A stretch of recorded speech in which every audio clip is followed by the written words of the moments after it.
সচিবালয়ে ঢুকে এইচএসসি পরীক্ষার্থীদের বিক্ষোভ। নতুন করে আর পরীক্ষা না নিয়ে সাবজেক্ট ম্যাপিং এর মাধ্যমে এইচএসসি ফল প্রকাশের দাবিতে মিছিল নিয়ে শত শত পরীক্ষার্থীরা সচিবালয়ে ঢুকে পড়েছেন।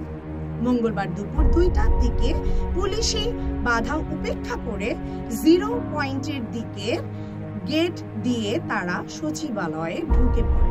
এরপর 6 ও 11 নম্বর ভবনের মাঝামাঝি জায়গায় মিছিল করতে থাকেন। শিক্ষার্থীরা বলেন, 45 দিনের পরীক্ষা, আমরা কয়েক মাস ধরে ঝুলে আছি। মন্ত্রণালয় থেকে আমাদের জানিয়েছিল সেপ্টেম্বরের 11 তারিখে পরীক্ষা হবে, তাহলে আরো মাস লাগবে পরীক্ষার জন্য। এরপর 1 মাস ব্যাপী পরীক্ষা হবে।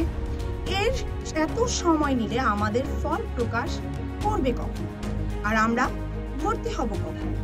উল্লেখ্য, সরকারি চাকরিতে কোটা সংস্কার আন্দোলন ও ছাত্র জনতার অভ্যুত্থানের কারণে উদ্ভূত পরিস্থিতিতে কয়েক দফার এইচএসসি ও সমমানের পরীক্ষা স্থগিত করা হয়। প্রথমে 18 জুলাইয়ের পরীক্ষা স্থগিত করা হয়। এরপর 21, 23 ও 25 জুলাইয়ের পরীক্ষাও স্থগিত করা হয়। তারপর 28 জুলাই থেকে 1 আগস্ট পর্যন্ত পরীক্ষাগুলো স্থগিত করা হয়। পরে সিদ্ধান্ত হয় 11 আগস্ট থেকে নতুন সময়সূচির পরীক্ষা নেওয়া হবে, কিন্তু সেই সিদ্ধান্ত কিন্তু বাতিল হয়।